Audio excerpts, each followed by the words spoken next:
what is Excel? And Excel is a powerful spreadsheet program which allows users to enter and manage data in the form of numbers, text, and formulas. Microsoft Excel has been the undisputed market leader in spreadsheet programs for a long time. They did not originate this tool. I think VisiCalc was the first spreadsheet product out there, and it was followed by Lotus 123, which was king of the hill for quite a while. Excel's been up the top for a while, but Google Sheets is gaining in popularity. It is very similar to Excel, and we have classes on Google Sheets as well. So how do you get access to Excel? The typical way is by subscribing to Microsoft 365. That is a subscription product, and it costs $69.99 per year for an individual subscription. There's also a family subscription. It includes Word, Excel, PowerPoint, OneNote, Outlook, and it also includes OneDrive, which is the cloud storage system with a terabyte of data. That's 1,000 gigabytes of data. So you get quite a lot for your $69.99 per year. We have a class called Microsoft 365 Overview. So if you don't have Microsoft 365 and want to learn more about it before you sign up, or maybe you signed up and want to make sure you're getting your money's worth, I'll include a link to that class in the email that comes out after this class. There is a free online version of Excel. It runs as a browser, but it is not the full functioning version of Excel. It doesn't have all of the functions and features that Microsoft 365 does, but that is an alternative.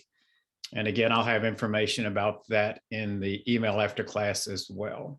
Okay. Any questions so far about that basic information? All right. With that, then let's go ahead and take a look at Excel. So I will be using Microsoft 365 version since that is the full functioning version. And if you have that installed, if you subscribe to Microsoft 365, there's two ways to get to it. You can go to the Start menu down at the bottom left of your screen. And this will look a little different depending on whether you're on Windows 11 or Windows 10. I'm on Windows 11.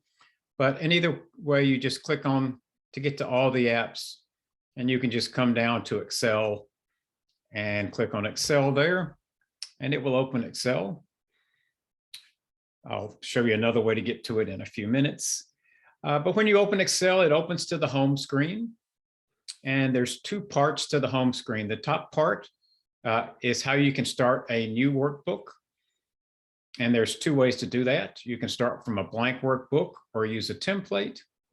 The bottom part of the screen shows you all of the worksheets that you have access to. We're going to start at the top because if you are new to Excel, you won't have anything at the bottom yet. If you want to start with a blank workbook, you can click here. I'll do that just to show you what that looks like. But as advertised, it brings up Excel with an empty worksheet down here, and you can start building from scratch. I'm going to close this and reopen it just to show you. You can also put Excel down in your taskbar if you use it a lot, like I do, which makes it easier. Then you can just click here to open it. So we're back where we started. The other thing you can do instead of starting with a blank worksheet is to start with a template. And a template is a pre-formatted workbook. And there's several examples here, but if you come over to the right, just below this list where you'll see more templates and click there, it'll take you into a screen that has tons of templates. They're actually broken into different categories: business, personal, planners and trackers, lists, budgets, charts, calendars. I'll click on personal since that's probably what most of us are doing now, is more personal things. And it has all sorts of templates: a personal monthly budget, a weekly chore planner, to-do list, mileage tracker, genealogy, and it kind of goes on and on and on. I'll grab over here. So we're not going to go over all these, and this is just one of the categories. So really, no matter what you're trying to do, there's more than likely a template out here that can get you started: wedding budget planning, grocery lists. So it's kind of interesting to go through these. It'll give you some ideas of things that you might want to be doing with Excel once you learn how to use it. To-do lists.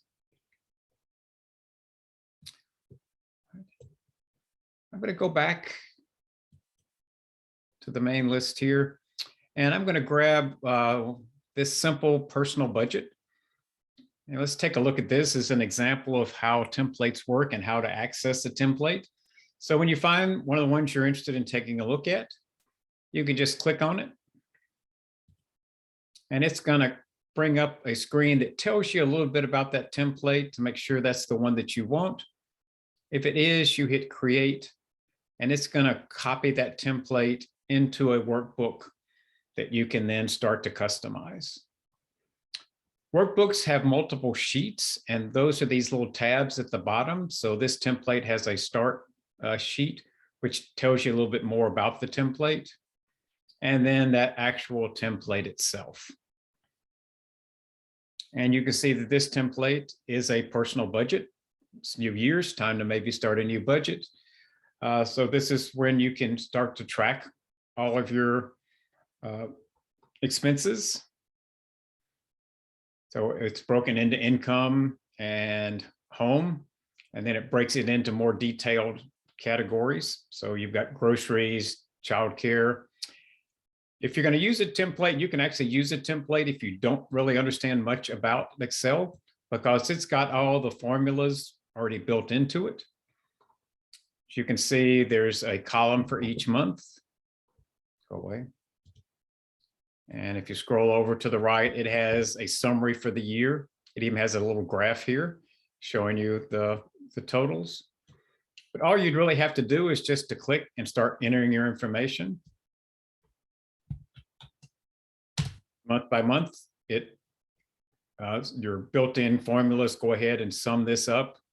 The formula over here averages that into your monthly amount. If you don't have childcare expenses, you can either just use that for something else.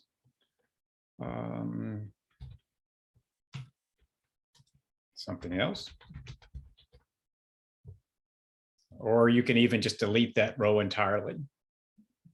And we'll talk about how to do these sorts of things later, but you can delete the row.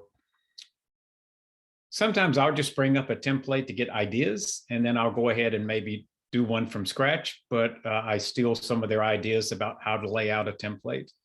Kind of depends on how close it is to what you want.